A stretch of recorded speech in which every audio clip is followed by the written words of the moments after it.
Hello everyone, you all are welcome to my channel writers diary. सबसे पहले तो मैं थैंक्स बोलना चाहूँगी उन सभी लोगों को जिन्होंने इस चैनल को विजिट किया, मेरी स्टोरी को विजिट किया। हालांकि ज़्यादा व्यूज़ नहीं हैं, 10 से 15 व्यूज़ ही हैं, but still thank you so much all of you. And a special thanks to the special person who subscribe to my channel, the one and only subscriber of my channel. Dear, आपने मुझे बहुत motivate किया, thank you so much. मैं आप सबसे भी request करूँगी कि प्लीज़ आप इस चैनल को सब्सक्राइब करें। ये बिल्कुल फ्री होता है, लेकिन आपका एक क्लिक किसी को बहुत बहुत ज़्यादा खुशी दे सकता है, किसी को बहुत ज़्यादा मोटिवेट कर सकता है। इसके अलावा प्लीज़ आप अपना फीडबैक भी कमेंट सेक्शन में ज़रूर दीजिए। नेगेटिव पॉजिटिव जैसा भी फीडबैक हो आप प्लीज़ दीजिए। नेगेटिव फीडबैक मुझे मेरी मिस्टेक्स दिखाएगा और उन्हें सुधारने में मेरी हेल्प करेगा, और पॉजिटिव फीडबैक मुझे मोटिवेट करेगा मेरी इस जर्नी को कंटिन्यू करने में। So guys, please support this channel and thank you so much once again. So last part में हमने देखा था कि नियो एंड करण एक दूसरे की प्रेजेंस में बहुत ज़्यादा अनकंफर्ट फील कर रहे होते हैं। नियो को उस पर गुस्सा आ रहा होता है, लेकिन वो जानता नहीं कि ऐसा क्यों है, क्योंकि वो अपनी फीलिंग्स को समझ नहीं पा रहा होता। कई बार हमारे अंदर ऐसी फीलिंग्स आ जाती हैं जिन्हें हमें पता नहीं होता कि ऐसी क्यों है, या फिर ये कहें कि हम अपनी फीलिंग से डरने लगते हैं, उन्हें एक्सेप्ट नहीं कर पाते हैं। नियो भी कुछ इसी कंडीशन में था। उसके दिमाग में करण की एक इमेज बन चुकी थी जो उसके दिमाग से निकल नहीं रही थी, और इसी इमेज को वो हटा नहीं पा रहा था, और इसलिए उसको अननेसेसरीली करण पर गुस्सा आ रहा था। उधर करण ये सोचने लगता है कि पता नहीं नियो उसको पसंद क्यों नहीं करता। तो दोनों के बीच में एक अननोन साइलेंस बना रहता है, और एक ऑकवर्ड सी डिस्टेंस भी बनी रहती है। दोनों ही एक दूसरे को चाहकर भी समझ नहीं पा रहे होते हैं। तो ऑफिस का दिन निकल जाता है और सभी अपने घर निकलने के लिए तैयारी करने लगते हैं। उधर नियो पार्किंग में आता है अपनी कार के पास, तभी उसे एक फ़ोन आता है और वो फ़ोन अटेंड करने के लिए रुक जाता है। तभी करण उधर से आ रहा होता है। उन दोनों की नज़र एक सेकंड के लिए मिलती है और करण तेज़ी से अपनी नज़रें चुराकर अपनी बाइक की तरफ बढ़ने लगता है और तेज़ कदमों से बाइक स्टार्ट करके अपने घर की ओर चल देता है। नियो ये सब नोटिस कर रहा होता है और उसे बहुत शौक लगता है। वो ये देखता है कि करण उसको इग्नोर कर रहा है। उसको समझ में आ रहा होता है, उसको ये फील हो रहा होता है कि करण उसको इग्नोर करके जल्दी से यहाँ से निकल गया। वो उसे देख ही रहा होता है, तभी अचानक चेतन उससे पूछता है, क्या बात है सर, आज आप अभी तक घर नहीं गए? तब नियो कहता है, नहीं मैं जा ही रहा था, बस किसी का फ़ोन आ गया, और तुम बताओ। चेतन थोड़ी देर के लिए रुकता है और फिर अचानक से नियो से कहता है, सर आज आप बहुत डिस्टर्ब से लग रहे थे, कहे तो आज आपको मैं घर छोड़ दूँ? नियो हंसने लगता है और कहता है, नहीं Chetan, thank you so much, but तुम्हें पता है कि मुझे ड्राइवर रखना पसंद नहीं है, मैं अपनी कार खुद ड्राइव करता हूँ। तब चेतन भी हंसने लगता है और कहता है, नहीं नहीं सर, मैं आज आपका ड्राइवर नहीं बन रहा था, मैं तो एक फ्रेंड के नाते बोल रहा था, वैसे भी आप मुझे अपना फ्रेंड भी तो मानते हैं। ये कहकर नियो चेतन के कंधे पर हाथ रखता है और बोलता है, of course you are my best friend in the office. तब चेतन कहता है, सर क्या सिर्फ ऑफिस में, बाहर कोई और भी बेस्ट फ्रेंड है क्या आपका? तब दोनों हंसने लगते हैं और नियो चेतन को बोलने लगता है, चेतन आज तुम मेरे साथ चलोगे, लेकिन कार मैं ही ड्राइव करूँगा। क्या कह रहे हैं सर, आप कार ड्राइव करेंगे? मैं आपका एम्प्लॉय हूँ और आप मेरे एम्प्लॉयर। भला एक एम्प्लॉयर एम्प्लॉय के लिए कार क्यों ड्राइव करेगा? सुनकर नियो हंसने लगता है और कहता है, ऑफिस से बाहर निकलकर ना मैं एम्प्लॉयर हूँ और ना ही तुम एम्प्लॉय, तो चलो जल्दी से कार में बैठो। चेतन ये सुनकर हंसने लगता है और वो दोनों ही कार में बैठ जाते हैं। चेतन नियो की तरफ बार बार देख रहा होता है और स्माइल करने लगता है। ये देखकर नियो उससे पूछता है, क्या बात है, तुम्हें बहुत हंसी आ रही है? तब चेतन स्माइल करते हुए कहता है, सर आज आपको सुबह से बहुत ज़्यादा गुस्सा आ रहा है, लेकिन गुस्से में भी आप बहुत क्यूट लगते हैं। ये सुनकर नियो शर्माने लगता है और कहता है, तुम भी ना, तुम्हें गुस्सा भी क्यूट लगता है। दोनों हंसने लगते हैं और बातें करते हुए रास्ता कटने लगता है। तभी नियो चेतन से उसके फादर के बारे में पूछता है। एक्चुअली कुछ ही मंथ पहले चेतन के फादर की हार्ट की सर्जरी हुई थी, उनकी तबीयत काफ़ी ख़राब रहती थी। तब नियो ने चेतन को बहुत सपोर्ट किया था, फाइनेंशियली भी, और जब भी चेतन को छुट्टी की ज़रूरत होती थी तब नियो उसको छुट्टी दे दिया करता था। उस समय चेतन बहुत ज़्यादा मेंटली स्ट्रेस से गुजर रहा था। तभी उसके फ्रेंड ने उसे एक नंबर दिया था, जिस नंबर पर बात करके आप अपनी परेशानियों के बारे में बात कर सकते हैं और वहाँ से आपको सोल्यूशन भी मिलता है। ये एक एनजीओ का नंबर था जो एक हेल्पलाइन चलाते थे। इस हेल्पलाइन के थ्रू जो भी लोग मेंटली परेशान हैं या डिप्रेस्ड हैं, वो इस नंबर पर कॉल करके अपनी प्रॉब्लम्स के लिए सोल्यूशन ले सकते थे, या कई बार सोल्यूशन ना भी मिले तो सामने वाले लोग उनकी परेशानियों को सुनकर उन्हें समझाने की और उनका मेंटल स्ट्रेस दूर करने की कोशिश किया करते थे। ये एनजीओ बी हैप्पी के नाम से चलाई जाती थी। चेतन ने भी इस नंबर पर कॉल किया था जब वो बहुत परेशान था। कई बार हम अपनी परेशानी अपनों को भी नहीं बता पाते, ऐसे में किसी अनजान से बात करके हमें अच्छा लगता है। ठीक ऐसा ही चेतन ने भी किया। चेतन ने इस नंबर पर कॉल किया और यहाँ पर सुषमा नाम की एक औरत, जो कि चेतन को अपनी मदर फिगर जैसी ही लगती थी, सुषमा नाम की उस लेडी ने चेतन के साथ बात की, उसे समझाया और चेतन को भी उनमें मदरली फिगर दिखाई दी। इस एनजीओ में हेल्पलाइन के थ्रू जो भी बात करता है उसकी आइडेंटिटी को सीक्रेट रखा जाता है, ताकि ना तो कॉलर उनके बारे में जान पाए और ना ही कॉल अटेंड करने वाला ये समझ पाए कि कॉल किसने किया है। चेतन ने भी इस हेल्पलाइन पर काफ़ी बार कॉल किया और उधर से जब भी सुषमा आंटी से उसकी बात होती तब उसे रिलैक्स फील होता। उसे लगता कि जैसे कोई उसके साथ है, जैसे उसकी मदर ही सुषमा आंटी के रूप में उससे बात कर रही हो। उसने उन्हें अपना रियल नेम नहीं बताया था, लेकिन सुषमा आंटी ने उसे अपना रियल नेम बता दिया था। ये सोचकर कि चेतन बहुत ज़्यादा परेशान है, तो सुषमा आंटी ने अपना रियल नेम रिवील करते हुए उससे कहा था वो चाहे तो उससे मिलने भी आ सकता है। चेतन उन्हें पर्सनली तो नहीं जानता क्योंकि वो उनसे कभी मिलने नहीं गया, लेकिन हाँ, उनसे बात करके चेतन को बहुत ज़्यादा रिलीफ मिलता था। सुषमा आंटी बिल्कुल उसे अपने बेटे की तरह ही समझाती थी। जब उसके फादर ठीक हो गए तब भी सुषमा आंटी और उसकी बातें होती रहती थी और सुषमा आंटी उससे यही कहा करती थी कि अगर उसे कोई और प्रॉब्लम हो या लाइफ में कभी भी कोई प्रॉब्लम आए तो वो उससे बात कर सकता है। चेतन ये सब बातें बता ही रहा होता है और नियो ये सब बातें ध्यान से सुन रहा होता है। तभी चेतन बी हैप्पी हेल्पलाइन के नंबर को एक कार्ड पर लिखकर नियो की तरफ सरका देता है और नियो से कहता है, सर, कई बार हम अपने मन की बात किसी से नहीं कह पाते, यहाँ तक कि अपने बेस्ट फ्रेंड से भी नहीं। तभी नियो चेतन की तरफ देखता है और चेतन आगे कहता है, सर, ऐसे में कई बार हमें अजनबी लोगों से बात करनी चाहिए, ऐसे लोगों से जो इन मामलों में एक्सपर्ट हैं। मेरी मदद भी सुषमा आंटी ने की थी। मुझे नहीं पता कि उनका रियल नेम है या नहीं, लेकिन मैं उन्हें सुषमा आंटी ही बुलाता हूँ। बट हाँ, वो लेडी बहुत अच्छी हैं, बहुत प्यार से समझाती हैं। मेरा मेंटल स्ट्रेस काफ़ी हद तक कम हो गया था। मैं आपको भी सजेस्ट करूँगा कि आप इस हेल्पलाइन पर बात करें और आपको जो भी प्रॉब्लम हो आप उनसे शेयर करें। आपको अपनी आइडेंटिटी बताने की ज़रूरत नहीं है और ना ही वो लोग आपसे आपकी आइडेंटिटी पूछेंगे। और इसके अलावा आप एक दूसरे की आवाज़ भी नहीं पहचान पाएंगे। फ़ोन में भी आपको एक दूसरे की आवाज़ पहचान में नहीं आएगी। कुछ इस तरह का इंस्ट्रूमेंट लगा होता है कि एक दूसरे की रियल आवाज़ हम नहीं सुन पाते। बस हाँ, अपनी प्रॉब्लम कहिए और वहाँ से आपको सोल्यूशन मिल जाता है। सोल्यूशन ना भी मिले तो आपको मेंटल रिलीफ बहुत ज़्यादा मिलता है। अगर आप चाहें तो इस नंबर पर बात कर सकते हैं। ये कह के चेतन नियो की तरफ देखने लगता है। तभी नियो सर हिलाता और कहता है, मुझे इन सब की ज़रूरत नहीं, और वैसे भी तुमसे किसने कहा कि मैं मेंटली स्ट्रेस हूँ। तब चेतन हंसने लगता है और कहता है, सर, वो तो दिख ही रहा है। खैर, मैं बस इतना चाहूँगा कि आप जिस भी वजह से परेशान हैं वो परेशानी जल्दी ही दूर हो जाए। ये कहकर चेतन आगे देखने लगता है और नियो भी किसी गहरी सोच में डूब जाता है। उधर करण अपने घर पहुंचता है। करण अपने किसी दूर के रिलेटिव के यहाँ रेंट पर रह रहा होता है। इन आंटी का नाम होता है देबीना आंटी। देबीना आंटी करण के दूर की रिश्तेदार हैं। 2 महीने पहले जब करण यहाँ आया था उस समय करण बहुत ज़्यादा मेंटली परेशान था, क्योंकि उसकी फैमिली में भी कुछ ऐसे हादसे हुए थे जिसकी वजह से उसकी मेंटल कंडीशन बहुत ख़राब हो गई थी। वो बहुत ज़्यादा डिप्रेशन में चला गया था। तब देबीना आंटी ने ही करण को संभाला था। देबीना आंटी ने करण को अपने घर में रहने के लिए जगह दी, लेकिन करण खुददार लड़का है, इसलिए उसने बिना पैसों के वहाँ रहने से मना कर दिया और देबीना आंटी को हर महीने रेंट देने लगा। देबीना आंटी करण के लिए खाना बनाती और उसे प्यार से समझाती। कुछ टाइम के बाद करण का डिप्रेशन दूर होने लगा और वो अपनी ज़िंदगी में वापस लौटने लगा। देबीना आंटी एक एनजीओ चलाती हैं, बी हैप्पी। ये बी हैप्पी एनजीओ वही है जिसके थ्रू चेतन ने देबीना आंटी से बात की थी। पर देबीना आंटी ने उसको अपना नाम सुष्मिता बताया था, क्योंकि वो लोग एक दूसरे को रियल आइडेंटिटी रिवील नहीं करते। देबीना आंटी ने करण को भी सजेस्ट किया था कि वो लोगों से बात करे, उनकी प्रॉब्लम सुने, क्योंकि जब हम दूसरों की परेशानियां सुनते हैं, उन्हें सोल्यूशन देते हैं और उन्हें समझाने की कोशिश करते हैं, तो कहीं ना कहीं हमारा स्ट्रेस भी दूर होने लगता है। कहीं ना कहीं हमें ये रियलाइज़ होने लगता है कि परेशान सिर्फ हम ही नहीं हैं, बल्कि दुनिया में हर दूसरा इंसान परेशान है, या फिर ये कहें कि हर इंसान परेशान है। किसी की परेशानी छोटी है, किसी की बड़ी है, लेकिन हाँ, हमारी परेशानी सबसे बड़ी है ऐसा नहीं है। करण ने भी देबीना आंटी के सजेशन को मान लिया। मॉर्निंग से लेकर इवनिंग तक की कॉल देबीना आंटी या उनके कोई भी असिस्टेंट अटेंड किया करते थे, लेकिन इवनिंग के बाद आने वाली कॉल्स को करण ही अटेंड किया करता था। आज करण के जॉब का पहला दिन था, इसलिए देबीना आंटी करण के पास मुस्कुराती हुई आती हैं। उधर करण जाकर सोफे पर थका हारा सा बैठ जाता है। देबीना आंटी उससे पूछती हैं, और बेटा करण, आज का दिन कैसा रहा? तब करण बोलता है, पता नहीं आंटी, क्या कहूँ, लेकिन मुझे ऐसा लगता है मेरा जो बॉस है वो मुझे बिल्कुल भी पसंद नहीं करता। पता नहीं क्यों, आज सुबह से ही उसका मूड खराब था। मुझे देखकर तो जैसे वो आग बबूला हो रहा था। ये सुनकर देबीना आंटी उसके पास जाकर बैठती हैं और उसके हाथ पर लगी बैंडेज को देखती हैं। वो बहुत ज़्यादा परेशान हो जाती हैं और प्यार से उससे पूछती हैं, ये क्या हुआ बेटा, पहले दिन ही चोट लगवा ली? तब करण हंसते हुए बोलता है, कुछ नहीं आंटी, काम में तो ऐसा होता ही है। तब देबीना आंटी उसके सर पर हाथ फेरती हैं और उसे समझाती हैं, बेटा, ज़रूरी नहीं है कि हमारी शुरुआत अच्छी ही हो, लेकिन अगर शुरुआत अच्छी नहीं है तो इसका मतलब ये नहीं कि हमारा सारा सफ़र ही ख़राब होगा। तुम्हारी शुरुआत अच्छी नहीं हुई है, लेकिन देखना, तुम्हारी मंजिल बहुत सुंदर होगी, तुम्हारा सफ़र भी बहुत सुंदर होगा और तुम अपने पिता की तरह ही एक सक्सेसफुल बिजनेसमैन बनोगे। ये सुनकर करण थोड़ा मायूस हो जाता है और नीचे देखने लगता है। तभी देवीना आंटी को एहसास होता है कि उन्होंने करण के पिता के बारे में बात की है, जिसकी वजह से करण उदास हो गया है। तब देवीना आंटी उसे और प्यार से समझाती हुई कहती हैं, बेटा, ज़रूरी नहीं कि जैसा तुम्हारे पिता के साथ हुआ वैसा तुम्हारे साथ भी हो। कई बार हमारी मेहनत के ऊपर हमारे नसीब ज़्यादा भारी पड़ जाता है, हमारा समय ख़राब होता है और हमारी मेहनत पर पानी फेर देता है, लेकिन जो तुम्हारे पिता के साथ हुआ वो तुम्हारे साथ नहीं होगा। उनकी बातों से लग रहा था कि करण के पिता भी एक सक्सेसफुल बिजनेसमैन थे, बट उनके साथ कोई ट्रेजेडी हुई है।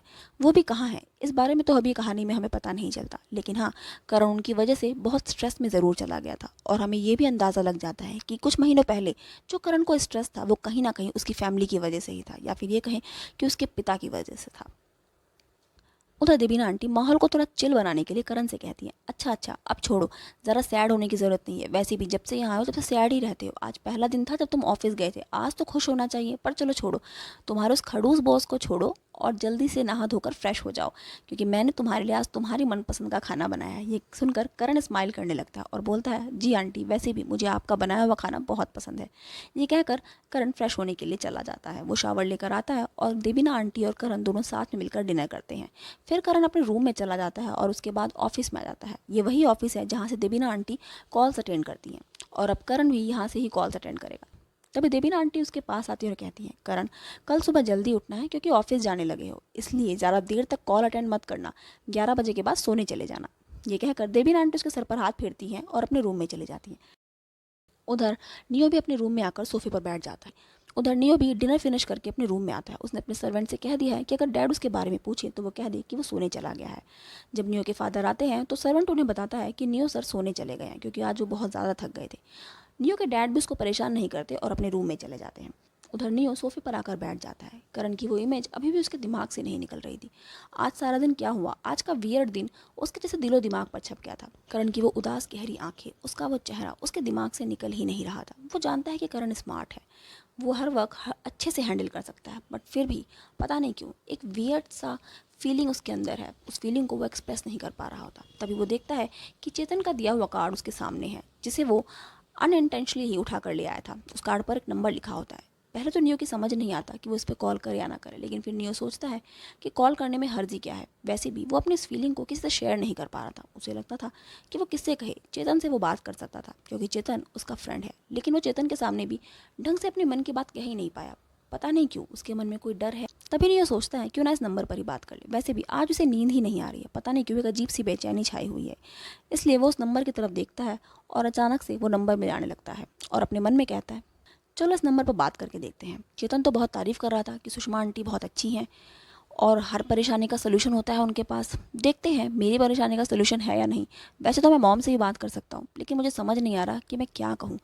वो भी पूछेंगी क्यों, किस बात का गुस्सा है, और मेरे पास कोई जवाब ही नहीं है। सच कहूँ तो मुझे खुद समझ नहीं आ रहा है कि क्या हो रहा है, इसलिए इस नंबर पर बात ही कर लेता हूँ। नियो उस नंबर पर कॉल लगाता है। उधर करण ऑफिस से बैठा होता है और फ़ोन की घंटी बजने लगती है। करण घर से फ़ोन उठाता है और इधर से नियो हेलो बोलता है। वो दोनों एक दूसरे की रियल वॉइस सुन नहीं पाते, क्योंकि डिवाइस के कारण एक दूसरे की रियल वॉइस सुनाई नहीं दे रही थी, इसलिए दोनों के लिए एक दूसरे अजनबी ही थे। करण इधर से हेलो बोलता है और नियो से उसके कॉल करने की वजह पूछता है। तब नियो कहता है, वो मैंने ऐसे ही कॉल कर लिया था, एक्चुअली मुझे किसी फ्रेंड ने ये नंबर दिया था। तब करण कहता है, सर आपने ऐसे ही तो कॉल नहीं किया होगा। वैसे भी यहाँ जो भी लोग कॉल करते हैं वो किसी ना किसी परेशानी में ही होते हैं, और अगर आपके फ्रेंड ने आपको ये नंबर दिया है तो जाहिर सी बात है ये सोच कर ही दिया होगा कि आप किसी परेशानी में हैं। तो आप बात को इधर उधर मत कीजिए और जो कहना चाहते हैं साफ साफ कहिए। वैसे भी यहाँ आपको कोई नहीं जानता है, तो अगर आपके मन में कोई बात है तो आप उसे शेयर कर सकते हैं, और हाँ, मुझे अपना दोस्त ही समझिए। ये सुनकर नियो स्माइल करने लगता है। उसको बात करने वाले का अंदाज अच्छा लगता है। तभी वो पूछता है, सुषमा आंटी कहाँ है। तब करण चौंक कर कहता है, सुषमा आंटी? कौन सुषमा आंटी? तब नियो कहता है, ओ एक्चुअली मेरे फ्रेंड ने मुझसे कहा था कि यहाँ पे कोई लेडी सुषमा आंटी है जिसने उनसे बात की थी, और वो उसकी मदर की तरह ही उसको समझाती थी, तो मुझे लगा कि कोई सुषमा आंटी ही फ़ोन उठाएंगी। तब करण हंसने लगता है और कहता है, नहीं सर, एक्चुअली वो हमारी मैम है, पर हम रियल आइडेंटिटी रिवील नहीं कर सकते। पर हाँ, वो भी फ़ोन उठाती हैं, लेकिन इवनिंग तक के। अगर आपको उन्हीं से बात करनी है तो आपको कल सुबह फ़ोन करना होगा। आप कल मॉर्निंग में 8 बजे से लेकर शाम के 6 बजे तक कॉल कर सकते हैं। उसके बाद आने वाली कॉल्स को उनके असिस्टेंट उठाते हैं, और हाँ, 8 बजे के बाद आने वाली कॉल्स को मैं उठाता हूँ। तो आपका बैड लक है कि आज सुषमा आंटी नहीं है, मैं ही हूँ। ये कहकर करण हंसने लगता है। तो उसकी हंसी सुनकर नियो को बहुत अच्छा लगता है। उसको ऐसा लगता है जैसे उसकी सारी परेशानियां दूर होने लगती हैं। वो जाने क्यों इस इंसान की तरफ अट्रैक्ट हो रहा होता है और इस इंसान से बात करने का उसका मन करता है। तब नियो कहता है, नहीं नहीं, कोई ज़रूरत नहीं, वैसे मैं तुमसे ही बात कर लूँगा। ये सुनकर करण कहता है, जी सर, आप मुझसे भी बात कर सकते हैं, और अगर सुषमा आंटी से ही बात करनी है तो कल कीजिए। तब नियो कहता है, नहीं नहीं, कोई ज़रूरत नहीं है, मैं तुमसे ही बात कर लूँगा, वैसे तुम्हें एक्सपीरियंस तो है ना। ये कहकर वो स्माइल करने लगता है। तब करण कहता है, सर आप मेरी टांग खींच रहे हैं, पर चलिए कम से कम ये बात कहकर आपको थोड़ी सी स्माइल तो आई। नियो चौंक जाता है, भला उसे कैसे पता कि वो स्माइल किया। तभी नियो पूछता है, तुम्हें कैसे पता कि मैंने स्माइल की। तब करण कहता है, समझ जाता हूँ सर, बहुत से लोगों से बात करता हूँ और मुझे पता है कि जब भी एक इंसान इस तरह से बातें करे तो इसका मतलब क्या है। उधर नियो भी हंसने लगता है और करण भी हंसने लगता है। दोनों को एक दूसरे से बात करके बहुत अच्छा लग रहा होता है। तभी नियो उसे बताता है कि मेरे कॉलेज में एक नया पर्सन आया है और जिसको देखकर मुझे बहुत ज़्यादा गुस्सा आ रहा है। पता नहीं क्यों, बहुत ही अजीब सी फीलिंग आ रही है। ना चाहते हुए भी मुझे उस पर गुस्सा करने का मन करता है और सच कहूँ तो उसकी इमेज मेरे दिमाग से ही नहीं निकल रही। फिर करण स्माइल करने लगता है और कहता है, सर आप समझे नहीं, ये कुछ और ही मामला है। तब नियो कहता है, क्या मामला, कैसा मामला। तब करण कहता है, सर आपके कॉलेज में जो भी ये नया पर्सन आया है इसको देखकर आपको एक अजीब सी फीलिंग आ रही है, इसका मतलब आप समझे। तब नियो कहता है, मुझे कुछ समझ नहीं आ रहा, तभी तो तुम्हें फ़ोन किया है। कि दोनों आपस में फ्रेंड्स की तरह ही बातें कर रहे होते हैं। उधर करण नियो को समझाता है, सर मुझे लगता है कि आपको इसके लिए फीलिंग है और शायद ये फीलिंग आप एक्सेप्ट नहीं करना चाह रहे और इसी वजह से आपको गुस्सा आ रहा है। कई बार हम किसी को चाहने लगते हैं या फिर ये कहें कि किसी को पसंद करने लगते हैं, लेकिन हम ये मानना ही नहीं चाहते कि हम उसको पसंद करते हैं और इसीलिए हमें गुस्सा आने लगता है। ये बात सुनकर नियो अचानक से बौखला जाता है और खड़ा हो जाता है और वो कहता है, ये क्या बकवास कर रहे हो तुम, ऐसा नहीं हो सकता, मैं भला उसको क्यों पसंद करने लगा, आई डोंट लाइक हिम। करण जब ये सुनता है तो अचानक से वो भी थोड़ी देर के लिए रुक जाता है और फिर अचानक बोलता है, हिम, क्या वो कोई लड़का है। ये सुनकर नियो कहता है, हाँ वो एक लड़का है, भला मैं लड़के को देखकर ऐसा क्यों फील करने लगा, तुम भी ना कुछ भी कहते हो। तब करण कहता है, सर ये तो आप ही बेहतर जानते हैं कि आप उसको देखकर क्या फ़ील कर रहे हैं, लेकिन अगर आपको उसको देखकर गुस्सा आ रहा है तो मैं आपसे यही कहूँगा कि आप उसके साथ नॉर्मल बिहेव कीजिए। जब आप उसके साथ नॉर्मल बिहेव करने लगेंगे तो अपनी फीलिंग्स को अच्छे से जान पाएंगे, क्योंकि आप एक्चुअल में उसके लिए क्या फ़ील कर रहे हैं। जो आपने बताया उससे तो यही लगता है कि आप उसको पसंद करते हैं, लेकिन अगर आप ये मानना नहीं चाहते कि आप उसको पसंद करते हैं तो बेटर यही होगा कि आप उसको और लोगों की तरह ही ट्रीट करें, बिल्कुल नॉर्मली, जैसे औरों से बात करते हैं ऐसे ही उससे भी बात कीजिए। कुछ टाइम के बाद आपको खुद रियलाइज़ हो जाएगा कि ऑकवर्ड फीलिंग क्या है। और जाहिर सी बात है, अगर आप उसे पसंद नहीं करते हैं तो भी कोई बात नहीं, जब आप उसके साथ नॉर्मली बिहेव करने लगेंगे ना तो आपके अंदर से ये डर भी दूर हो जाएगा कि आप उसको पसंद करते हैं, क्योंकि वो आपके लिए और लोगों की तरह नॉर्मल ही हो जाएगा। तब नियो कहता है, मैं उसको पसंद वसंद नहीं करता, तुम भी कुछ भी बोले जा रहे हो। तब करण कहता है, सर इसमें घबराने वाली क्या बात है, अगर 1% को आप उसे पसंद भी करते हैं तो क्या हुआ। वैसे भी मेरा मानना ये है कि अगर हम किसी को पसंद करते हैं तो जेंडर देखकर पसंद नहीं करते, हम ये देखकर पसंद नहीं करते कि कोई इंसान लड़का है या लड़की है। और ये भी ज़रूरी नहीं है कि लड़के को लड़की ही पसंद करे या लड़की को लड़का ही पसंद करे। कई बार हम किसी की परवाह करने लगते हैं, उसके बारे में सोचने लगते हैं, तो इसका मतलब ये तो नहीं है ना कि हमारे मन में कोई गलत चीज़ आ गई है। सर आपको इस बारे में ज़्यादा सोचने की ज़रूरत नहीं है। सर कई बार हम किसी की बहुत ज़्यादा परवाह करने लगते हैं या फिर किसी के बारे में ज़्यादा सोचने लगते हैं, पर हमें अपने आप को टाइम देना चाहिए। किसी भी फीलिंग को बहुत जल्दी डिफाइन नहीं किया जा सकता और ना ही किसी भी फीलिंग से बहुत जल्दी इनकार किया जा सकता है। आपके एक्चुअल फीलिंग क्या है, आप एक्चुअल में उसके बारे में क्या सोचते हैं, ये आपको तभी पता चलेगा जब आप उसे और अपने आप को टाइम देंगे। थोड़ा टाइम दीजिए, आपको पता चल जाएगा कि ये फीलिंग क्या है। और मैं आपसे एक बात और कहूँगा, अगर आपको लगता है कि आप उसको पसंद भी करते हैं, चाहे भले ही वो लड़का हो या लड़की, तो इसमें भी कुछ बुराई नहीं है। वैसे भी ये कौन सी किताब में लिखा है कि लड़का सिर्फ लड़की को ही पसंद करेगा या लड़की सिर्फ लड़के को ही पसंद करेगी। प्यार का कोई जेंडर नहीं होता सर, प्यार सिर्फ प्यार होता है। अगर आपको भी लगता है कि आपके मन में कोई ऐसी फीलिंग है तो आपको उसे दबाना नहीं चाहिए और ना ही उसके लिए शर्मिंदा होना चाहिए। आपके अंदर जो गुस्सा है ना, ये सिर्फ इसी वजह से है कि आपको लगता है कि आप उसे पसंद करने लगे, आप उसको अपने दिमाग से निकाल नहीं पा रहे और आप ना चाहते हुए भी इस फीलिंग को दबा रहे हैं, इसीलिए आपको गुस्सा आ रहा है। नियो उसकी बातें सुनने लगता है और उसे सुनते सुनते एहसास होने लगता है कि कहीं ना कहीं करण ठीक कह रहा है। वो इस बात से डर रहा था, वो इस बात को एक्सेप्ट ही नहीं कर पा रहा था कि कैसे वो किसी लड़के के बारे में इतना सोच सकता है। अगर वो कोई लड़की होती और वो उसके बारे में इतना सोच रहा होता तो वो खुश हो जाता, उसे लगता कि शायद उसे उस लड़की से प्यार हो गया है। लेकिन एक लड़का है और वो उस लड़के के बारे में ऐसे कैसे सोच सकता है, कैसे कोई लड़का उसके दिमाग पर इतना गहरा इम्पैक्ट डाल सकता है। पहले ऐसा कभी नहीं हुआ। वो इतने लोगों से मिला, बाहर भी रहा, उसके इतने सारे फ्रेंड्स बने, लेकिन किसी को देखकर उसे ऐसी फीलिंग नहीं आई जैसी फीलिंग करण को देखकर आई है। इसीलिए वो घबरा रहा था और इसी घबराहट की वजह से वो करण पर बहुत ज़्यादा गुस्सा कर रहा था। नियो अपनी फीलिंग समझने लगता है और वो ये भी समझने लगता है कि करण की बात सही है, उसे थोड़ा टाइम देना चाहिए। हालांकि वो जानता नहीं है कि जिससे वो बात कर रहा है वो करण ही है, ये वही इंसान है जिसके बारे में वो बात कर रहा है। लेकिन फिर भी सामने वाले की बातें उसे अच्छी लगने लगती हैं और अब उसके दिमाग में थोड़ी सी शांति आने लगती है, या ये कहें कि वो अब रिलैक्स होने लगता है। तब करण उससे कहता है, सर आप कुछ बोल क्यों नहीं रहे, कहाँ खो गए। तब नियो कहता है, नहीं नहीं ऐसा कुछ नहीं है, बस मुझे लगता है कि शायद जो तुम कह रहे हो वो ठीक है, पर क्या ये सही होगा। तब करण कहता है, सर हमें अपने आप को टाइम देना चाहिए, कोई भी चीज़ बहुत जल्दी डिसाइड नहीं होती, वो आज ही आप पे कॉलेज में आया और आज ही आप उसको कैसे जज कर सकते हैं। वैसे भी ये सिर्फ आपके साथ नहीं, बहुतों के साथ होता है। ये कहकर वो स्माइल करने लगता है। तब नियो कहता है, बहुतों के साथ? अच्छा, क्या ऐसी तुम्हारी भी कोई स्टोरी है? ये कहकर नियो हंसने लगता है। उसकी हंसी की आवाज़ करण को सुनाई देती है और करण भी माहौल को थोड़ा चिल करने के लिए हंसने लगता है और कहता है, नहीं सर, मेरे साथ ऐसा नहीं है, पर मेरी सिचुएशन थोड़ी सी अलग है। नियो कहता है, कैसी सिचुएशन? तब करण कहता है, मैं जिस कॉलेज में पढ़ता हूँ वहाँ का प्रोफेसर मुझे बिल्कुल पसंद नहीं करता। वो प्रोफेसर हमेशा मुझे डांटता रहता है, मेरे अच्छे काम में भी गलतियाँ निकालता रहता है और मैं आज तक समझ नहीं पाया कि ऐसा क्या हुआ है। लेकिन क्योंकि अभी मुझे कॉलेज में सिर्फ कुछ ही दिन हुए हैं, इसलिए मैं उसको जज नहीं कर सकता कि वो प्रोफेसर अच्छा है या बुरा। हो सकता है वो अच्छा हो सकता है वो मुझे डांट रहे हो मेरे भले के लिए। तो इसलिए किसी को भी एकदम से जज नहीं करना चाहिए। ये कहकर करण स्माइल करने लगता है।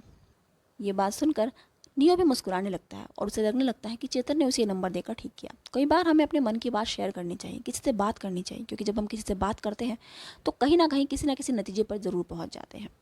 उधर करण और नियो थोड़ी देर और बात करते हैं। करण और नियो आपस में बातें कर रहे होते हैं तो नियो को अच्छा लगने लगता है और करण को भी नियो से बात करके अच्छा लगता है। उन्हें ऐसा लगता है जैसे वो किसी अनजान से नहीं बल्कि किसी फ्रेंड से ही बात कर रहे हो, जैसे कि किसी अननोन फ्रेंड से बात कर रहे हो। तब करण नियो से बोलता है, सर आज तो मैं दूसरी कॉल भी अटेंड नहीं कर पाया, आपसे ही बात करता रहा। सच कहूँ तो आपसे बात करते करते समय कहाँ निकल गया पता ही नहीं चला। तब नियो कहता है, मुझे भी तुमसे बात कर अच्छा लगा। वैसे मैं तुम्हें जानता नहीं हूँ, पर तुम भी अपना कोई इमेजिनरी नाम बता सकते हो। तब करण हंसता है और कहता है, सर आप मेरा नाम अननोन फ्रेंड समझ लीजिए। मैं आपका और आप मेरे अननोन फ्रेंड ही हैं, क्योंकि मुझे भी आपसे बात करके अच्छा लगा। मैं भी थोड़ा परेशान था सच कहूँ तो, लेकिन आपसे बात करके मेरी परेशानी भी दूर हो गई। ये तो कहकर दोनों हंसने लगते हैं और करण और नियो आपस में फ़ोन कट कर देते हैं। नियो को अच्छा लग रहा होता है। सच कहें तो करण से बात करके उसे रिलीफ मिलता है, लेकिन उसे पता नहीं होता कि जिससे उसने बात की है वो करण ही है। उधर करण को भी पता नहीं होता कि जिसने उससे बात की वो नियो है। ये दोनों एक दूसरे के लिए अननोन फ्रेंड्स ही होते हैं। सच कहें तो फ्रेंड्स ही होते हैं, लेकिन अनजान। नियो सोने चला जाता है। उधर करण भी एक कॉल और अटेंड करता है और उसके बाद सोने चला जाता है। अगले दिन दोनों ऑफिस में मिलते हैं। नियो का बर्ताव आज पहले के मुकाबले काफ़ी अच्छा होता है। वो करण के साथ ज़्यादा रूडली बिहेव नहीं करता, या ये कहें कि करण के साथ ज़्यादा बात ही नहीं करता, बट हाँ उसके साथ जो भी उसे बात करनी होती है बहुत पोलाइटली बात कर रहा होता है। इधर करण भी नियो के इस बर्ताव को देखकर काफ़ी शॉक हो जाता है। उसे लगता है कल तक जो इंसान उस पर इतना गुस्सा कर रहा था, आज अचानक से उसका बिहेव इतना बदल क्यों गया। करण और नियो आज भी एक दूसरे को अवॉइड कर रहे होते हैं, बट स्टिल उनका बिहेव बदल चुका होता है। इधर करण कम बात करता है और उधर नियो जो भी बात करता है बहुत सोच समझ कर करता है। नियो अपने ऑफिस में बैठा होता है, तभी उसकी सेक्रेटरी नैना वहाँ आती है। नियो नैना से कहता है कि चेतन को अंदर भेज दे। नैना बाहर जाती है और चेतन को एब्सेंस देकर करण से बोल देती है कि नियो सर ने अंदर बुलाया है। करण अंदर आता है। एक बार तो नियो करण को देखकर शॉक हो जाता है, लेकिन बाद में वो उसे पोलाइटली अंदर आने के लिए बोलता है। उसे जो भी काम बताना होता है वो करण को बता देता है। करण भी चुपचाप उसकी बातें सुनता है और फाइल में नोट डाउन करने लगता है। थोड़ी देर बाद करण जाने लगता है। तब नियो करण से हिचकिचाते हुए पूछता है, मैं बस यही कहना चाहता था कि तुम्हारा हाथ अब कैसा है, कल चोट लग गई थी ना। नियो जानता है कि चोट उसी की वजह से लगी थी, लेकिन फिर भी वो अपनी गलती नहीं मानना चाहता, और या ये कहें क्योंकि वो बॉस है तो वो गलती मान भी कैसे ले। उधर करण अपने हाथ की तरफ देखता है और कहता है, सर पहले से बेटर है। तब नियो कहता है, थोड़ा ध्यान से काम किया करो। और ये कहकर वो एक तीखी सी स्माइल देने लगता है। करण समझ जाता है कि नियो को एहसास है कि चोट उसकी वजह से लगी थी, लेकिन फिर भी वो तीखी स्माइल देकर उसे और टॉन्ट कर रहा है। करण नियो की शरारत समझ जाता है और ये भी समझ जाता है कि नियो को जैसा वो समझ रहा था वो वैसा नहीं है, बल्कि नियो एक अच्छा इंसान है। हाँ, कल उसे किस बात का गुस्सा था ये उसकी अभी भी समझ नहीं आता। तब करण उसे रिप्लाई करते हुए कहता है, जी सर, मैं तो ध्यान से ही काम कर रहा था, पता नहीं अचानक से क्या हो गया। ये सुनकर नियो भी शॉक हो जाता है, क्योंकि ये इनडायरेक्टली करण का जवाब था उसके लिए। दोनों एक दूसरे को देखते हैं और थोड़ी देर बाद करण वहाँ से चला जाता है। करण के जाने के बाद नियो चेयर पर बैठ जाता है और थोड़ी देर तक ग्लास केबिन से करण को देखता रहता है। पता नहीं क्यों, लेकिन आज वो खुश था और उसे करण को देखकर अच्छा भी लग रहा था। नियो हंसता है और फाइल की तरफ देखने लगता है। कुछ दिन ऐसे ही बीत जाते हैं। अब नियो और करण आपस में काफ़ी अच्छे से बात कर लेते हैं, लेकिन हाँ दोनों फिर भी एक दूसरे को थोड़ा थोड़ा अवॉइड ही करते हैं। दोनों एक दूसरे की प्रेजेंस में अनकंफर्ट फील करते हैं। करण भी नियो से बात करता है और नियो भी करण के साथ पोलाइटली बात करता है, बट उनकी नज़रें जब भी मिल जाती हैं वो दोनों ही शर्मा जाते हैं। चेतन भी ये सब देख रहा होता है। उसको लगता है कि करण और नियो दोनों ही एक दूसरे को अवॉइड करते हैं, पता नहीं क्यों। आज भी उसको समझ नहीं आ रहा होता कि नियो और करण के बीच में ऐसा क्या है, ऐसी क्या कोल्ड वॉर चल रही है कि दोनों ही एक दूसरे से ज़्यादा बात नहीं करते, लेकिन हाँ जो भी बात करते हैं बहुत पोलाइटली बात करते हैं। चेतन को ये देखकर अच्छा लगता है कि नियो का नेचर करण के लिए काफ़ी सॉफ्ट हो गया है, और उधर करण भी नियो को अब खड़ूस बॉस नहीं समझता। एक दिन चेतन नियो के ऑफिस में बैठा काम कर रहा होता है। तभी नियो चेतन से कहता है, हमारे अगले हफ्ते क्लाइंट के साथ मीटिंग है चेतन, तुम जितनी अच्छी हो सके उतनी अच्छी प्रेजेंटेशन तैयार करना, हमें ये ऑफर किसी भी कीमत पर नहीं खोना है। ये सुनकर चेतन कहता है, जी सर, मैं अपनी तरफ से पूरी कोशिश करूंगा और आप देखना ये ऑफर भी हमें ही मिलेगा। ये कहकर नियो और चेतन अपने अपने काम में लग जाते हैं। थोड़ी देर बाद चेतन ऑफिस से बाहर चला जाता है क्योंकि उसे मिस्टर पराशर ने बुलाया होता है। नियो चेतन की डेस्क पर कॉल करता है और उसे अंदर बुलाता है, लेकिन चेतन के ना होने की वजह से करण कॉल उठाता है और फाइल लेकर अंदर चला आता है। तब नियो और करण एक दूसरे को देखकर फिर से थोड़े से अनकंफर्ट हो जाते हैं, लेकिन नियो करण को अंदर बुलाता है और करण चेयर पर बैठ जाता है। तब नियो करण से कहता है कि मैंने मॉर्निंग में चेतन से एक प्रेजेंटेशन तैयार करने के लिए कहा था, पता नहीं अब तक रेडी हुई है नहीं, क्या तुम्हें इस बारे में कुछ पता है? तब करण कहता है, सर, चेतन सर को मिस्टर पराशर ने बुला लिया है, लेकिन हाँ, उन्होंने मुझे बताया था और वो प्रेजेंटेशन मैंने थोड़ी बहुत तैयार की है, आप चाहे तो देख सकते हैं। तब नियो कहता है, नहीं नहीं, एक बार तुम चेतन से चेक करा लेना और उसके बाद मुझे दिखाना। ये कहकर नियो करण को जाने के लिए कहता है। करण बाहर आता है और तभी चेतन आ जाता है। चेतन सारे प्रेजेंटेशन को देखता है और नियो के सामने प्रेजेंट कर देता है। नियो काफ़ी इंप्रेस होता है उस प्रेजेंटेशन से और वो चेतन की तारीफ करने लगता है। तब चेतन कहता है कि सर, ये प्रेजेंटेशन मैंने नहीं बल्कि करण ने बनाई है। ये सुनकर नियो शॉक हो जाता है। उसे लगने लगता है ये करण वाकई में एक डिजर्विंग कैंडिडेट है और उसके डैड ने जो फैसला लिया था वो कोई गलत नहीं था। तब नियो चेतन से करण की तारीफ करने लगता है और चेतन ये सुनकर शॉक हो जाता है। वो कहता है, सर, आज आप पहली बार करण की तारीफ कर रहे हैं। तब नियो कहता है, इसमें पहली और दूसरी बार क्या, आज उसने अच्छा काम किया है तो इसलिए तारीफ कर रहा हूँ। चलो छोड़ो, इस बारे में बात नहीं, अब फिलहाल मैं तुमसे जो कह रहा हूँ वो ध्यान से सुनो। अगले हफ्ते क्लाइंट के साथ मीटिंग है तो रेडी रहना, क्लाइंट कभी भी कॉल कर सकता। और हाँ, इस प्रेजेंटेशन को थोड़ा और शार्प बना लो, इसमें कुछ कमी नहीं है, बट फिर भी थोड़ा बहुत अपनी तरफ से इनपुट डाल देना। चेतन हाँ में सर हिलाता है और वहाँ से चला जाता है। चेतन डेस्क पर वापस आता है और करण को बताने लगता है कि आज नियो सर उसकी तो बहुत तारीफ कर रहे थे। ये सुनकर करण शर्माने लगता है। तब चेतन करण से कहता है, तुम तो ऐसे शर्मा रहे हो जैसे लड़कियां शर्माती हैं। ये सुनकर करण और ज़्यादा शर्माने लगता है और चेतन से कहता है, सर आप भी ना, क्या बोल रहे हैं? दरअसल नियो सर ने कभी मेरी तारीफ नहीं की और आज उन्होंने मेरी तारीफ की है तो मुझे थोड़ा अच्छा लग रहा है, या फिर ये कहें कि बहुत अच्छा लग रहा है। ये सुनकर चेतन करण के कंधे पर हाथ रखता है और उससे कहता है, तुमने काम ही बहुत अच्छा किया है Karan, seriously I am really proud of you. मुझे तुम जैसा असिस्टेंट मिला, ये मेरे लिए भी बहुत गुड लक की बात है। ये कहकर चेतन डेस्क पर बैठ जाता है और काम में बिजी हो जाता है। करण को अच्छा लग रहा होता है। फाइनली उसके काम को पहचान मिलने लगी थी और नियो भी उसके काम को अप्रिशिएट करने लगा था।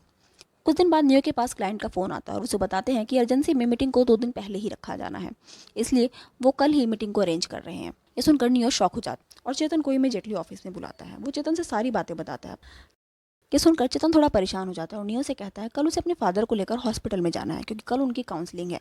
ये सुनकर नियो भी परेशान हो जाता है क्योंकि मीटिंग इतनी अर्जेंसी में फिक्स की गई है और उधर चेतन भी अवेलेबल नहीं होगा। वो थोड़ा परेशान हो जाता है और चेयर पर बैठ जाता है। चेतन उसे परेशान देखकर कहता है, सर आप परेशान मत होइए, मैं करण को सब कुछ समझा दूंगा। वैसे भी उसका फर्स्ट टाइम भले ही हो, लेकिन वो काम करने में अच्छा है और प्रेजेंटेशन भी उसी ने बनाई थी, तो अगर वो अपने पॉइंट्स को खुद से एक्सप्लेन करेगा तो और भी अच्छा होगा। ये टेंडर हमें ही मिलेगा, आप बिल्कुल भी परेशान मत होइए। ये क्या कर चेतन नियो को समझाने लगता है। नियो भी हाँ में सर हिलाता है, लेकिन उसके कहीं ना कहीं ये डर भी होता है कि करण के लिए पहली प्रेजेंटेशन है, उनकी मीटिंग बहुत इंपॉर्टेंट है और अगर ऐसे में एक भी गलती हुई तो ये टेंडर उनके हाथ से निकल जाएगा। लेकिन फिर भी नियो चेतन से कहता है कि वो करण को अच्छी तरह से समझा दे और जो भी कोई पॉइंट मिस हो गए हो उन्हें भी अच्छे से एक्सप्लेन कर दे, और साथ में चेतन को उसके फादर के लिए भी गुड लक बोलता है। चेतन थैंक यू सर बोलकर वहाँ से चला जाता है। चेतन करण को सारी बातें बताता है। सुनकर करण भी परेशान हो जाता है। तब चेतन करण से कहता है कि वो जानता है कि वो स्मार्ट है और वो काम अच्छे से कर लेगा, बस उसे कॉन्फिडेंस नहीं खोना है। करण चेतन से कहता है कि उसकी पहली प्रेजेंटेशन है और चेतन उसके साथ नहीं होगा, पता नहीं वो कैसे कर पाएगा। तब चेतन करण से कहता है कि वो अपने आप पर ट्रस्ट रखे, वो जानता है ही इज़ द बेस्ट, तो उसे अपने आप पर ट्रस्ट रखना होगा और वो अपना बेस्ट देगा और ये टेंडर भी उन्हीं को मिलेगा। और नियो सर के साथ पराशर सर भी अपने किए हुए डिसीजन पर प्राउड फील करेंगे। करण थोड़ा स्माइल करता है, लेकिन कहीं ना कहीं उसे भी डर होता है कि अगर ये प्रेजेंटेशन खराब हुई या ये टेंडर ना मिला तो क्या होगा। लेकिन फिर भी वो अपने आप को तैयार करके अगले दिन की मीटिंग के लिए हाँ कर देता है। अगले दिन मीटिंग के लिए नियो और करण दोनों ही आउट ऑफ सिटी चले जाते हैं। करण मीटिंग हॉल में पहले ही चला जाता है और सारे पॉइंट्स को रिवाइज कर रहा होता है। वो ये चाहता था कि कहीं भी कोई भी मिस्टेक ना हो, ये उसकी पहली प्रेजेंटेशन है और वो अपने आप को प्रूव करना चाहता था। वो थोड़ा सा नर्वस भी था, लेकिन साथ में कॉन्फिडेंट भी था। उसे यही था कि उसे अपनी नर्वसनेस को अपने ऊपर हावी नहीं होने देना है और जो चीज़ उसने अपने पिता से सीखी है उसे यहाँ पे प्रूव करके दिखानी है, उसे खुद को प्रूव करके दिखाना है। उधर नियो करण को ढूंढ रहा होता है, तभी उसे पता चलता है कि करण पहले ही मीटिंग हॉल में जा चुका है। थोड़ी देर बाद नियो वहाँ आता है और देखता है कि करण प्रेजेंटेशन की तैयारी कर रहा है। लेकिन वो उसे कुछ नहीं कहता और दूर से उसे ऑब्जर्व करता रहता है। थोड़ी देर बाद करण फाइल उठाता है और वो अचानक से नीचे गिर जाती है। ये देखकर नियो को थोड़ी हंसी आ जाती है और वो धीरे से हंसने लगता है। करण का ध्यान नियो की तरफ जाता है और वो उसे हंसता हुआ देखकर तो और भी ज़्यादा नर्वस हो जाता है। सर वो बस में यहाँ पे ऐसे ही वो कुछ बोल नहीं पा रहा होता और ये देखकर नियो करण को समझाता है और कहता है बस बस बस, ज़्यादा परेशान होने की ज़रूरत नहीं है और इतना ज़्यादा स्ट्रेस लोगे तो प्रेजेंटेशन में क्या करोगे। तुम्हें ज़्यादा स्ट्रेस लेने की ज़रूरत नहीं है, हमारी आज की प्रेजेंटेशन तुम पर डिपेंड करती है। So Karan, be confident and don't get nervous. ये सुनकर करण और भी ज़्यादा परेशान हो जाता है। उसे लगता है कि जैसे सब कुछ आज उसी के कंधों पर आ पड़ा है। नियो करण के पास आता है। करण सोचता है कि नियो उसे कुछ अच्छी बात कहेगा, उसे कुछ समझाएगा, लेकिन नियो करण की फाइल की तरफ देखकर कहता है तुमने फाइल उल्टी पकड़ी है। और ये देखकर उस पर हंसने लगता है और वहाँ से चला जाता है। करण को गुस्सा आने लगता है कि ये कैसा है, मुझे समझाने की बजाय मेरी गलतियाँ निकाल के चला गया। लेकिन वो कर भी क्या सकता है, उसे यही लगता है कि नियो जैसे उसे टॉन्ट मार कर चला गया। तब वो अपने आप से कहता है पता नहीं कैसा इंसान है, कभी अच्छा बिहेव करने लगता है, कभी बुरा बिहेव करने लगता है, इसका तो कुछ समझ ही नहीं आता। ये कहकर नियो भी अपनी फाइल उठाता है और वहाँ से चला जाता है। थोड़ी देर बाद मीटिंग शुरू होती है और करण प्रेजेंटेशन देने के लिए आता है और करण की प्रेजेंटेशन देखकर सभी बहुत ज़्यादा इंप्रेस हो जाते हैं। फाइनल रिजल्ट ये होता है कि नियो की कंपनी को टेंडर मिल जाता है। ये सुनकर नियो बहुत ज़्यादा खुश हो जाता है और करण भी, जिसका पहली प्रेजेंटेशन थी और उसने अपनी पहली प्रेजेंटेशन में ही टेंडर को कंपनी के नाम करवा दिया। नियो और करण बहुत खुश होते हैं। सभी लोग नियो को बधाई देने लगते हैं। नियो दूर से ही करण को देख रहा होता है। उसे पता होता है कि सारी मेहनत तो करण की ही है, लेकिन चाहकर भी वो उसके पास नहीं आता, पता नहीं क्यों, लेकिन वो करण को टीज कर रहा होता है। अब तक तो वो करण पर गुस्सा कर रहा था, लेकिन अब वो करण को टीज करने लगता है और उसे करण के उस उखड़े हुए चेहरे को देखकर मजा आता है। करण जब गुस्से में होता है या फिर थोड़ा चिड़चिड़ा हो जाता है, उसे देखकर नियो को मजा आता है। नियो करण की तरफ देखता है, जिसका चेहरा एक गुस्सैल बीवी की तरह होता है। ये देखकर नियो सर झुकाए हंसने लगता है और वहां से चला जाता है। और उधर करण अपने मन में ही बोलता है एक बार भी मेरी तारीफ नहीं की, टेंडर तो मेरी वजह से ही मिला है, पता नहीं क्या समझता है अपने आप को अकड़ू कहीं का। करण भी वहाँ से चला जाता है। इवनिंग में दोनों पार्टीज डिनर के लिए मिलती हैं। डिनर खत्म होने के बाद नियो अपने एक फ्रेंड के साथ काउंटर पर खड़ा होता है और वो दोनों ड्रिंक कर रहे होते हैं। वहाँ करण भी होता है। नियो का फ्रेंड करण को ड्रिंक के लिए बोलता है, लेकिन करण मना कर देता है और वहाँ से जाने लगता है। नियो उसे देख रहा होता है लेकिन कुछ कहता नहीं। करण जब लॉबी में होता है तभी उसे किसी का कॉल आता है। उस कॉल को सुनकर करण को बहुत ज़्यादा गुस्सा आता है। वो बहुत ज़्यादा परेशान हो जाता है और वापस हॉल में आ जाता है, जहाँ पर नियो और उसका फ्रेंड ड्रिंक कर रहे होते हैं। करण उनसे दूर एक चेयर पर जाकर बैठ जाता है और वेटर को ड्रिंक लाने के लिए बोलता है। नियो उसकी तरफ देखता है और थोड़ी देर के लिए वो हैरान हो जाता है कि करण तो ड्रिंक नहीं करता, फिर यहाँ कैसे आकर बैठा है। लेकिन थोड़ी देर में वो देखता है कि करण एक के बाद एक पैग पिए जा रहा है। करण बहुत ज़्यादा ड्रिंक करने लगता है।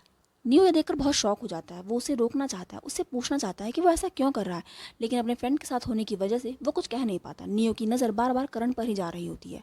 वो एक तरह से उसके लिए परेशान हो रहा होता है। वो अपने फ्रेंड के साथ बात कर रहा होता है, तभी तिरछी निगाहों से करण की ओर देखने लगता है और करण एक के बाद एक ड्रिंक पीने लगता है। करण बहुत ज़्यादा ड्रिंक कर लेता है। नियो एक बार उठकर उसके पास जाना चाहता था, लेकिन तभी उसका फ्रेंड कोई बात कहकर उसे रोक लेता है और नियो वहीं बैठा रह जाता है। तभी नियो फ्रेंड के साथ बात करते करते अचानक से करण की तरफ देखता है। वो देखता है कि एक बॉडी बिल्डर टाइप का इंसान करण के पास आ रहा होता है और करण को उठाने की कोशिश करता है। करण को वो चेयर से उठाता है और करण उसके कंधे पर लुढ़क जाता है।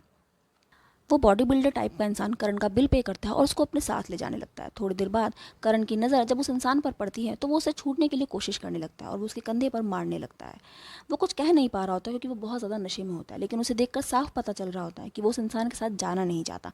ये सब नियो देख रहा होता है और जब वो देखता है कि वो बॉडी बिल्डर जैसा इंसान करण को ज़बरदस्ती अपने साथ लेकर जा रहा है, तब नियो ये देखता है और तेज़ी से करण की तरफ जाता है। वो उस आदमी को धक्का मारता है और करण को संभालने की कोशिश करता है। तो वो बॉडी बिल्डर टाइप का इंसान नियो से बोलता है who the hell are you. तब नियो गुस्से में कहता है he is my friend, stay away from him. ये कहकर नियो करण को अपने साथ उसके रूम में ले जाता है। वो आदमी सिर्फ उसे देखता रह जाता है। उधर नियो का फ्रेंड भी ये सब देख रहा होता है, लेकिन उसे समझ नहीं आ रहा होता कि आखिर ये चल क्या रहा है। नियो करण को संभालता हुआ उसके रूम में लाता है और उसे बेड पर लिटा देता है। वो उसके शूज़ निकालता है और करण की शर्ट के ऊपर के बटन खोल देता है ताकि उसको ज़्यादा सफोकेशन फील ना हो, क्योंकि उसको देखकर ऐसा लग रहा था जैसे वो बहुत ज़्यादा बेचैन है। तब करण नशे में ही कुछ ना कुछ बड़बड़ाने लगता है। नियो की समझ नहीं आ रहा होता कि वो क्या कह रहा है। वो करण को ठीक से बेड पर लिटाता है और करण उसका हाथ पकड़ लेता है। करण उसका हाथ ऐसे पकड़ लेता है जैसे कि वो उसे जाने नहीं देना चाहता, जैसे कि वो बहुत ज़्यादा परेशानी में है और कोई सहारा ढूंढ रहा हो। नियो कुछ नहीं कहता और जब करण ने नियो का हाथ पकड़ा होता है तब नियो भी उसके सिरहाने बैठ जाता है और उसके सर पर हाथ फेरने लगता है। पहली बार नियो और करण एक दूसरे के इतने करीब थे। पहली बार नियो करण को इतने करीब से देख रहा था और पहली बार ही नियो ने करण को हाथों से छुआ था। पहली बार वो उसके टच को फील करता है और उसके सर पर हाथ फेरते हुए नियो को बहुत अच्छा लग रहा होता है। पता नहीं ये फीलिंग क्या थी, नियो की समझ नहीं आ रहा होता कि ये फीलिंग क्या है, इसको क्या कहें। वो नहीं करण की केयर करता है, उसकी परवाह करता है, या फिर क्या, उसे समझ नहीं आ रहा होता। लेकिन जो भी है, ये बहुत सुकून देने वाली फीलिंग है। करण नियो की गोदी में सर रख लेता है और नियो भी उसे एक छोटे बच्चे की तरह सहलाने लगता है। तब नियो को अचानक से फ़ोन कॉल वाली बात याद आती है, जब वो किसी अपने अननोन फ्रेंड से बात कर रहा होता है या फिर करण से ही बात कर रहा होता है। तब उसे समझ में आता है कि प्यार का कोई जेंडर नहीं होता। हम किसी से प्यार कर सकते हैं, किसी की परवाह कर सकते हैं, इसके लिए हमें जेंडर देखने की ज़रूरत नहीं होती। आज नियो को वो बातें क्लियर लगने लगती हैं। हालांकि उसकी अब भी समझ नहीं आ रहा होता, क्योंकि वो इसे अभी भी कोई नाम देने से डरता है। लेकिन हाँ, एक चीज़ तो थी कि आज करण के पास, करण के इतने करीब होकर उसे बहुत अच्छा लग रहा था, उसे सुकून मिल रहा था। और करण की हालत देखकर उसे गुस्सा भी आ रहा था। जब उस आदमी ने करण को हाथ लगाया, जब वो उसे अपने साथ ज़बरदस्ती ले जाने लगा, तब नियो को बिल्कुल भी अच्छा नहीं लगा। ऐसा क्यों हुआ? नियो को इतना गुस्सा कैसे आ गया, वो भी किसी अनजान इंसान के लिए, वो भी ऐसे इंसान के लिए जिस पर वो अब तक गुस्सा करता रहा, जिसे वो अब तक ठुकराता रहा। अचानक से ऐसा क्या हो गया कि नियो बर्दाश्त नहीं कर पाया कि कोई दूसरा इंसान करण को हाथ लगाए।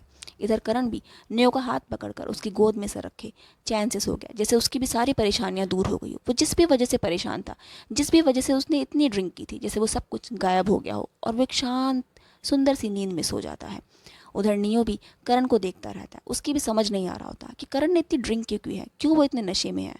उसे लगता है कि वो अगले दिन उसे सब कुछ पूछेगा, पर पता नहीं वो उससे पूछ भी पाएगा या नहीं, क्योंकि वो अभी भी अपनी फीलिंग्स को नकारने की कोशिश करता है। करण के सोने के बाद नियो धीरे से उसका सर एक तरफ रख देता है और वहाँ से चला जाता है। नियो जाते वक्त करण की तरफ देखता है और कहता है, पता नहीं आखिर मुझे क्या हो गया है, लेकिन हाँ, तुम में कोई बात तो है। तुम्हारा और मेरा कोई ना कोई रिश्ता तो है, जिसकी वजह से ना चाहते हुए भी मैं तुम्हारे करीब चला आता हूँ। ये कहकर नियो वहाँ से चला जाता है। नियो अपने रूम में आता है और चेयर पर बैठ जाता है। वो एक गहरी सोच में डूब जाता है। उसके समझ नहीं आ रहा होता इस फीलिंग को, इस चीज़ को क्या नाम दे। एक अनजान सी उधेड़ बुन उसके अंदर चलती रहती है। क्या है, क्यों है, कैसे है, किसी भी चीज़ का जवाब उसको नहीं मिल रहा होता। उसे पता नहीं कि सिचुएशन कब तक रहेगी, कब उसे अपने सवालों के सीधे सीधे जवाब मिलेंगे, कब उसे पता चलेगा कि आखिर उसके मन में ये फीलिंग क्यों है और करण से आखिर उसका रिश्ता क्या है। क्या वो है सिर्फ उसका एक फ्रेंड या कुछ और। नियो कुछ भी समझने की हालात में नहीं होता, या फिर ये कहें कि वो समझना ही नहीं चाहता। बस वो ये चाहता है कि वो सिचुएशन से दूर रहे, वो इस तरह की सिचुएशन में ही ना पड़े, वो करण के पास ही ना जाए। नियो को अपने ऊपर गुस्सा आता है और वो चेयर से तेजी से उठता है। वो सोच रहा होता है कि ये सब अगर ऐसे ही चलता रहा तो शायद वो पागल हो जाएगा। वो करण से दूर जाने की कोशिश करता है, लेकिन फिर से करण के पास आ जाता है। वो एक्सप्रेस नहीं कर पा रहा होता कि इस चीज़ को क्या करे। वह चाहकर भी करण को अपने दिमाग से नहीं निकाल पा रहा होता। तभी नियो फ़ोन की तरफ देखता है। वो थोड़ी देर तक फ़ोन को स्टेयर करता रहता है और फिर अचानक से एक नंबर मिलाता है। दूसरी तरफ से एक लड़की बात करती है और वो उससे कहती है, हेलो हैंडसम, आज इतने दिनों बाद फ़ोन कैसे किया? मुझे तो लगा था तुमने मुझे भुला दिया। तब नियो कहता है, ऐसा नहीं है, वैसे भी कभी तो हमने साथ में समय बिताया था ना। तब वो लड़की कहती है, हाँ बिताया तो था, but now I am your ex. तब नियो कहता है, yes, but still we have some feelings, we have some connection, do we. ये सुनकर वो लड़की हंसने लगती है। वो अपने बालों को सहलाती हुई कहती है, हाँ बिल्कुल, वैसे भी मैंने नहीं, तुमने मुझे छोड़ा था। तो बताओ कब आ रहे हो मुझसे मिलने? ये सुनकर नियो कहता है, बहुत जल्दी रोमा, वैसे भी अभी मैं थोड़ा परेशान था, अपसेट था, इसलिए तुमसे बात करना चाहता था। Can we have talk? तब रोमा मुस्कुराते हुए कहती है, ऑफ कोर्स। नियो और रोमा आपस में बात करने लगते हैं। नियो सिर्फ रोमा से इसलिए बात कर रहा होता है ताकि वो आज की सिचुएशन से बाहर निकल सके, ताकि वो करण को अपने दिमाग से निकाल सके, ताकि वो किसी लड़की में इन्वॉल्व हो सके, क्योंकि अब उसे अपनी फीलिंग से डर लगने लगता है। आगे इस कहानी में क्या होगा जानेंगे चैप्टर 3 में। मैं चैप्टर 3 बहुत जल्दी लाने की कोशिश करूँगी, मे बी थर्सडे तक चैप्टर 3 आ जाएगा। एंड मैं आप सबसे यही कहूँगी कि प्लीज़ आप इस चैनल को सपोर्ट करें और अपना फीडबैक ज़रूर दीजिए, क्योंकि अगर आपका फीडबैक मिलेगा तो मुझे मोटिवेशन मिलेगी जल्दी से जल्दी चैप्टर अपलोड करने की। इसके अलावा मैंने ये भी प्लानिंग की है कि मैं एवरी सैटरडे एंड संडे को एक शॉर्ट स्टोरी भी लेकर आऊँगी, जैसे कि मैं शॉर्ट स्टोरी लेकर आई थी जानलेवा तोहफा। तो ऐसे ही सैटरडे एंड संडे को भी आपको एक शॉर्ट स्टोरी मिलेगी, मे बी सैटरडे को या फिर संडे को। तो आप लोग प्लीज़ इस चैनल को सपोर्ट कीजिएगा, मेरी स्टोरीज़ को सपोर्ट कीजिएगा और अपना फीडबैक ज़रूर दीजिएगा। You are very precious to me and I really love you all. जो भी अब तक स्टोरी में बने हुए हैं, जो भी इस चैनल पर विजिट कर रहे हैं, I am really thankful to you all. अपना सपोर्ट प्लीज़ इस चैनल को दीजिए और मुझे मोटिवेट कीजिए, क्योंकि मुझे आपके मोटिवेशन की ज़रूरत है। मिलते हैं नेक्स्ट पार्ट के साथ on Thursday. Thank you so much.